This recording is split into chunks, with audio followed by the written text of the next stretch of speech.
Assalamualaikum warahmatullahi wabarakatuh. Kami dari kelompok 10 akan mempresentasikan akuntansi agen, cabang, dan pusat. Nama saya Tiara Mustika Nurulita, dan rekan-rekan saya Sinta, Nabila Nur, dan Siti Mumtazah. Untuk pendahuluannya, salah satu usaha perusahaan dalam memperluas daerah pemasaran adalah dengan cara membuka kantor agen atau kantor cabang di luar daerah. Dengan demikian, pelayanan kepada konsumen dapat menjangkau ke beberapa daerah yang lebih luas. Agen merupakan organisasi yang dibentuk perusahaan sebagai perwakilan yang hanya berfungsi menampung order dari pembeli dan meneruskan ke perusahaan di kantor pusat. Beberapa dengan agen, cabang merupakan organisasi yang mempunyai otonomi sendiri dan berhak menjual barang-barang dari persediaan yang dibentuk, baik persediaan yang diperoleh dari kantor pusat maupun dari hasil pembelian sendiri. Namun demikian, kantor cabang dalam menjalankan operasinya tetap dikontrol oleh kantor pusat. Selanjutnya, Selanjutnya ada perbedaan agen dan cabang. Agen penjualan dalam pembukuannya yaitu ada berisi tentang buku kas, penerimaan, dan pengeluaran. Sedangkan kantor cabang dalam pembukuannya yaitu pembukuan lengkap. Agen penjualan dalam persediaan tidak mempunyai persediaan, sedangkan kantor cabang mempunyai persediaan. Kebijakan penjualan dan piutang pada agen penjualan ditentukan oleh pusat, sedangkan kantor cabang dapat menentukan sendiri eh, kebijakan penjualan dan piutangnya. Agen penjualan modal kerja dikirim dari pusat dan tidak mengurus uang tunai selain modal kerja yang diberi oleh kantor pusat. Sedangkan kantor cabang mengelola uang tunai dan melaksanakan pembayaran atas inisiatif sendiri. Selanjutnya di sini ada ilustrasi mengenai akuntansi untuk agen dan penjualan. Diilustrasikan PT Jepara adalah perusahaan yang membeli dan yang membuka agen di Malang untuk memperluas usahanya. Adapun transaksi yang dilakukan sebagai berikut. Yang pertama itu menyewa gedung senilai 60 juta untuk 4 tahun. Yang kedua membeli komputer seharga 3 juta untuk agen dengan masa manfaatnya 5 tahun. Yang ketiga ada mengirim kas sebesar 10 juta ke agen Malang sebagai dana kas kecil. Yang keempat, mengirim sampel mebel seharga 50 juta. Yang kelima, menerima pesanan penjualan dari agen sebesar 80 juta dengan HPP sebesar 45 juta dan baru diterima itu 30 juta. Yang keenam, ada membayar gaji 2 orang staf agen masing-masing dengan sebesar 2 juta. Yang ketujuh, membuat penyesuaian akhir bulan atas sewa dan peralatan. Di sini ada contoh jurnalnya. Yang pertama itu kan menyewa gedung senilai 60 juta untuk 4 tahun. Di sini jurnalnya yaitu sewa dibayar di muka agen Malang, karena di sini ininya agen Malang. Yang kedua, lalu tukas, karena si agen ini menyewa berarti mengeluarkan kas dengan sebesar 60 juta di debit dan 60 juta juga di kredit. Yang kedua, ada membeli komputer seharga 30 juta dengan untuk agen masa manfaatnya 5 tahun. Di sini untuk jurnalnya peralatan, karena membeli komputer yang termasuk ke dalam klasifikasi peralatan, tukas karena mengeluarkan uang dengan sebesar 3 juta masing-masing di debit dan kredit. Lalu yang ketiga, ada mengirim kas senilai 10 juta ke agen Malang sebagai dana kas kecil. Di sini pemasukan kas kecil, lalu ada pengeluarannya kas dengan sebesar masing-masing di debit dan kredit ada 10 juta. Yang keempat, ada mengirim sampel mebel seharga 50 juta. Berarti di jurnalnya ada persediaan contoh sampel mebel di agen Malang dengan lalu ada persediaan masing-masing sebesar 50 juta di debit dan kredit. Lalu selanjutnya ada menerima pesanan penjualan dari agen sebesar 80 juta dengan harga pokok 45 juta dan baru diterima 30 juta. Di sini ada jurnalnya kas. karena menerima pesanan berarti kasnya masuk. Terus ada piutang dagang, itu penjualan agen Malang. Kasnya itu 30 juta sesuai yang pada dicontoh. Lalu penjualan agen sesuai juga pada yang dicontoh sebesar 80 juta. Lalu sisanya piutang dagang itu 50 juta. Hasil dari 80 juta dikurangin 30 juta. Lalu ada beban HPP agen Malang itu persediaan sebesar 45 juta di debit dan kredit.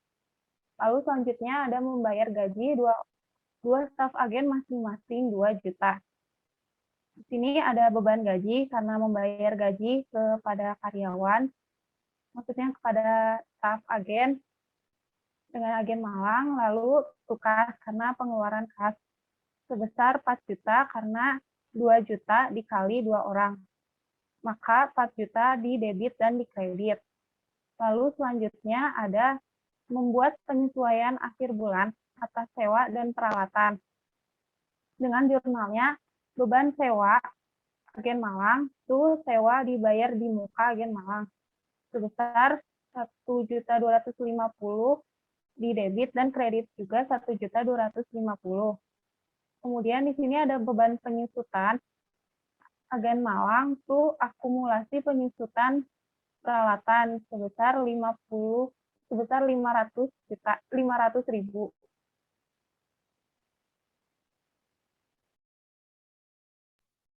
Selanjutnya ada contoh dari akuntansi untuk operasi cabang, yaitu PT Jepara memiliki cabang di Bandung untuk memperluas usahanya. Adapun transaksi yang dilakukan sebagai berikut. Yang pertama mengirim kas besar 900 juta ke cabang. Jurnalnya yaitu investasi cabang di Bandung untuk kas, debitnya 900 juta, kas di kredit 900 juta. Untuk di pusat, dan untuk di cabang di debitnya ada kas sebesar 900 juta dan di kreditnya ada kantor pusat sebesar 900 juta. Lalu transaksi kedua ada cabang membeli peralatan sebesar 4 juta secara tunai. Karena di sini yang membeli peralatan itu cabang, sehingga pusat tidak perlu menjurnal, sehingga jurnal di cabang yaitu peralatan di debit sebesar 4 juta dan kas di kredit sebesar 4 juta. Lalu transaksi yang ketiga, peralatan disusutkan sebesar 500.000. Karena yang di transaksi kedua yang membeli peralatan itu cabang, jadi pusat pun di sini tidak perlu menjurnal. Jadi hanya cabang yang menjurnal yaitu beban penyusutan di debit sebesar 500.000 dan akumulasi penyusutan peralatan di kredit sebesar 500.000. Lalu transaksi keempat, cabang menjual barang dagang sebesar 3 juta secara kredit. Karena di sini cabang juga yang menjualnya, sehingga pusat tidak perlu menjurnal, sehingga jurnal di cabang yaitu piutang dagang 3 juta di debit dan penjualan 3 juta di kredit. Lalu transaksi yang kelima, cabang menerima pelunasan piutang. Karena atas transaksi yang sebelumnya, yang cabang menjual barang dagang secara kredit, sekarang cabang itu menerima pelunasan piutangnya dengan jurnalnya yaitu kas di debit sebesar 3 juta dan piutang dagang di kredit sebesar 3 juta. Lalu transaksi yang keenam, mengirim barang dagang ke cabang. Pusat mengirim barang dagang ke cabang sebesar 60 juta dengan harga perolehan 50 juta. Maka pusat akan menjurnal investasi cabang di Bandung di debit sebesar 60 juta, persediaan di kredit sebesar 50 juta, dan laba antar perusahaan yang belum terrealisasi sebesar 10 juta.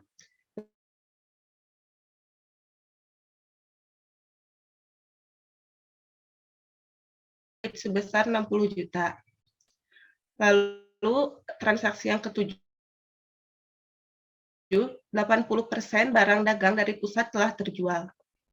Maka di sini yang akan menjurnal itu dari pusat yaitu laba antar perusahaan belum terrealisasi di debit sebesar 8 juta dan laba terrealisasi atas pengiriman ke cabang sebesar 8 juta di kredit. Lalu transaksi yang ke-8, cabang memiliki beban kantor sebesar 30 juta dan asuransi sebesar 70 juta yang dibebankan ke kantor pusat.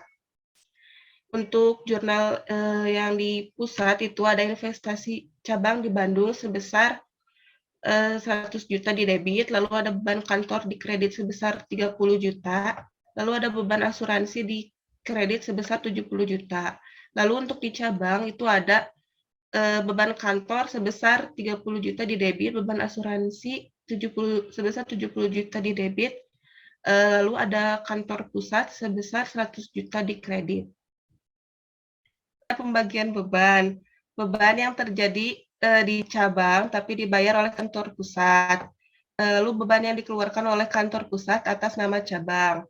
Lalu ada alokasi biaya yang dikeluarkan kantor pusat.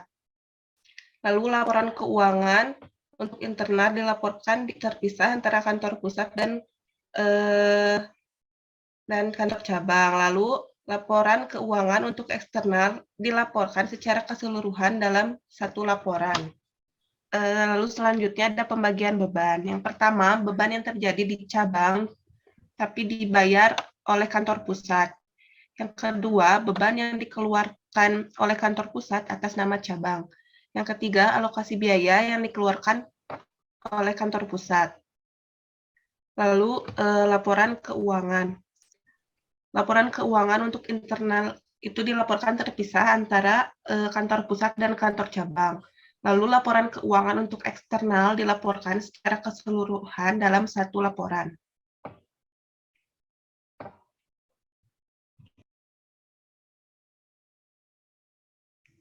Lalu selanjutnya ada akuntansi pusat dan cabang gabungan. Nah, di sini pada tahun 2020 pusat mendirikan cabang di kota lain. Berikut laporan keuangan masing-masing dari pusat dan cabang pada 31 Desember 2020. Nah, di sini ada pada akun laba ruginya ada penjualan, laba cabang, laba terrealisasi atas pengiriman ke cabang, dan HPP. Penjualannya pada pusat 450.000, laba cabangnya 62.500, laba terrealisasi atas pengiriman ke cabang 55.000, HPP-nya 325.000, maka laba bersihnya 242.500. Lalu pada cabang ada 200.000 dan penjualannya 200.000, HPP-nya 137.500, laba bersihnya 62.500. Laporan laba ditahan, saldo laba per 1 Januari, ada kantor pusat sebelum penutupan dan laba bersih. Saldo laba 1 Januarinya pada pusat 70.000, pada cabang tidak ada. Kantor pusat sebelum penutupan pada pusat tidak ada dan cabangnya 62.500. Laba bersih 217.500 dan pada cabang 62.500. Sehingga saldo laba pada 31 Desember 287.500 pada pusat dan 125.000 pada cabang. Lalu ada laporan posisi keuangan pada kas di pusatnya ada 12.000, lalu di cabang ada 5.500, piutang dagangnya 28.000, pada cabang 3.000, persediaannya pada pusat 108.000 dan pada cabang tidak ada. Persediaan kantor pusat tidak ada, pada cabangnya 112.500, tanah 300.000, pada cabang 69.000, lalu investasi di cabang ada 125.000 dan pada cabang tidak ada. Total asetnya ada 573.000 dan 190.000. Lalu ada kewajiban dan ekuitas, ada utang dagang, saham biasa, saldo laba antar perusahaan belum terrealisasi. Di mana utang dagang pada pusat dan cabang ada 90.000 dan 65.000, saham biasa pada pusat 125.500, pada cabang tidak ada. Saldo labanya 312.500. Lalu pada cabang 125.000. Laba antar perusahaan belum terrealisasinya 45.000 pada pusat, pada cabang tidak ada. Total kewajiban dan ekuitas 573.000 dan pada cabang 190.000.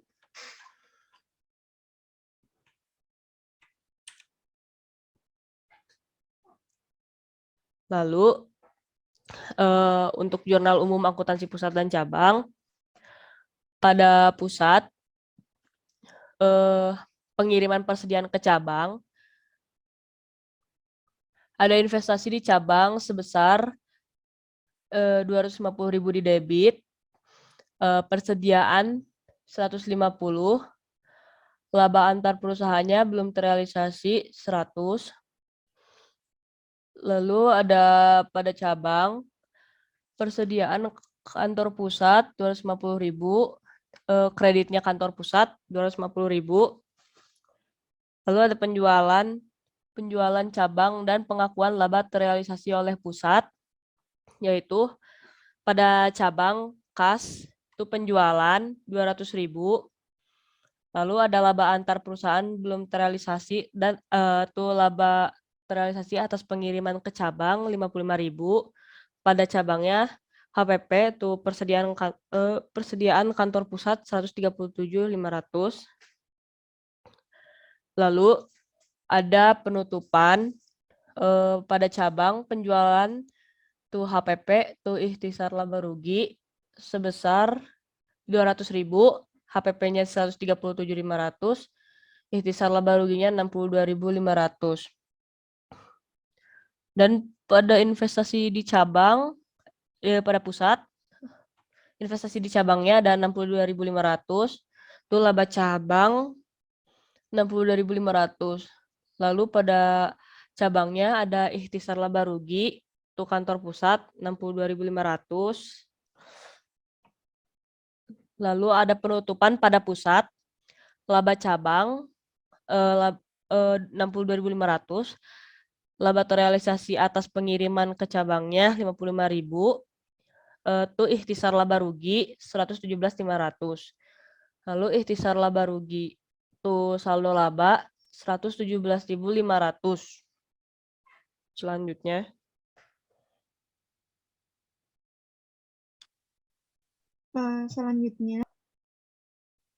Selanjutnya, karena pusat harus membuat laporan keuangan konsolidasian, yaitu laporan gabungan antara pusat dan cabang, maka dari itu pusat harus membuat jurnal eliminasi agar tidak terjadi kesalahan dan pencatatan yang ganda antara pusat dan cabang.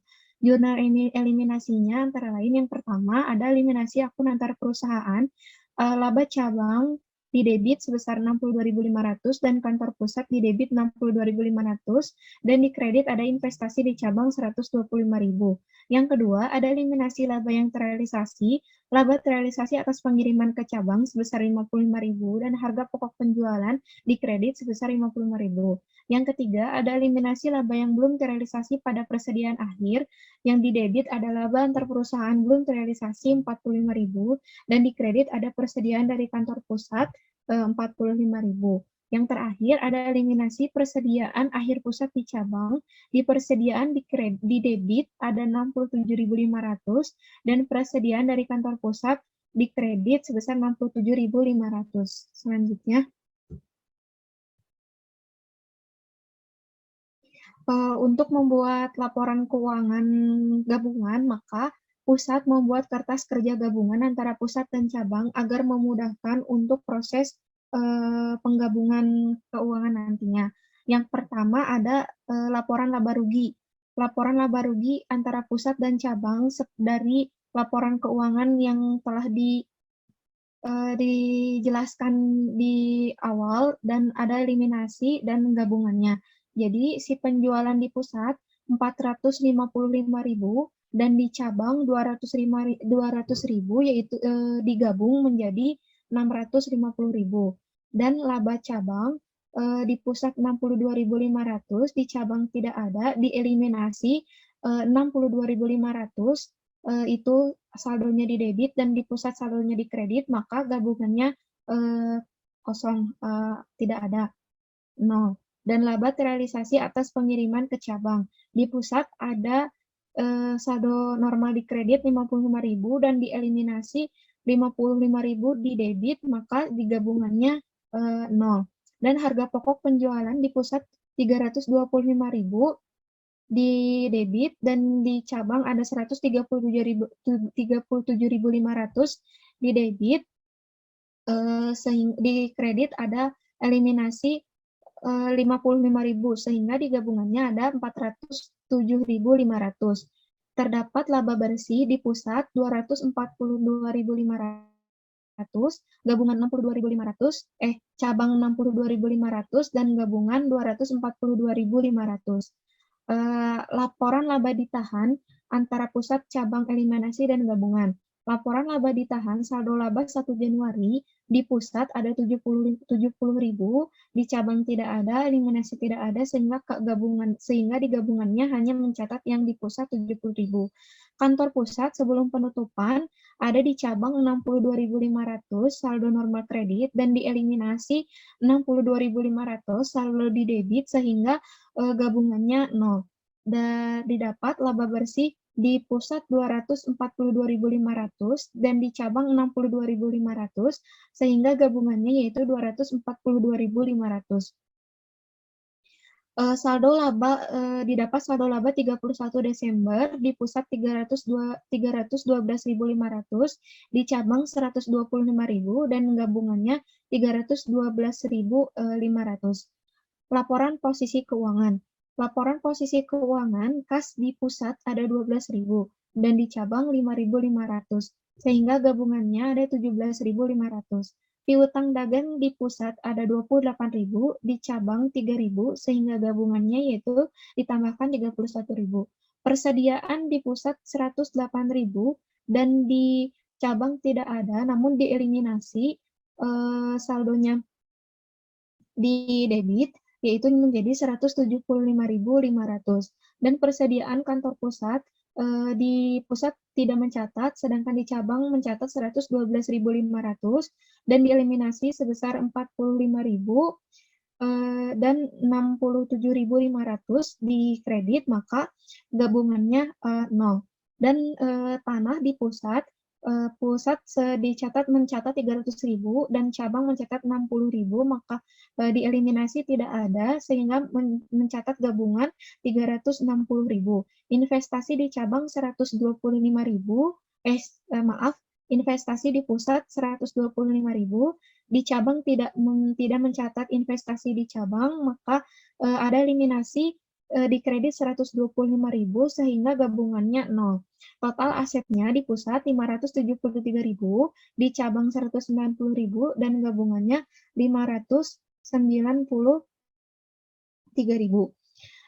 Kewajiban dan ekuitas. Utang dagang pada pusat yaitu 90.000 dan utang dagang pada cabang yaitu 66.000 sehingga gabungannya ada 65.000 sehingga gabungannya ada 155.000. Saham biasa pada pusat yaitu 125.500 dan cabang tidak mencatat dan eliminasi tidak ada maka gabungannya 125.500.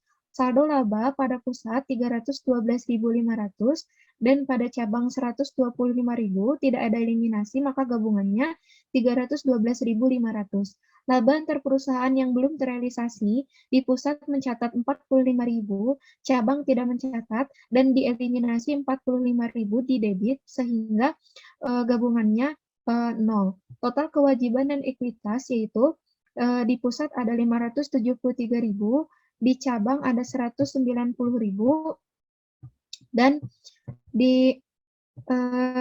gabungannya 593.000. Selanjutnya ada dari kertas kerja yang telah dibuat oleh pusat tadi. Selanjutnya pusat dapat membuat laporan keuangan gabungannya. Yang dari kertas kerja tadi dipindahkan ke laporan keuangan gabungan. Maka hasilnya yaitu Pada laporan laba rugi, ada penjualan sebesar 650.000, laba cabangnya tidak ada, laba terrealisasi atas pengiriman ke cabang tidak ada, dan harga pokok penjualannya 407.500, sehingga didapat laba bersih 242.500. Laporan laba ditahan, saldo laba 1 Januari yaitu 70.000. Kantor pusat sebelum penutupan tidak ada dan laba bersih 242.500, sehingga saldo laba pada 31 Desember yaitu 312.500. Selanjutnya, setelah laporan laba rugi, maka ada laporan posisi keuangan. Di kas ada 17.500, piutang dagang 31.000, persediaan 175.500, persediaan kantor pusat tidak ada, tanah 369.000, investasi di cabang tidak ada, sehingga total aset yaitu jumlah keseluruhannya 593.000. Selanjutnya ada kewajiban dan ekuitas. Utang dagang di pusat 155.000, saham biasa 125.500, saldo laba 312.500, dan laba antar perusahaan belum terrealisasi tidak ada, sehingga total kewajiban dan ekuitas yaitu 593.000. Maka total aset 593.000 dan total kewajiban dan ekuitas 593.000. Sekian laporan keuangan gabungan dari PT ini. Terima kasih.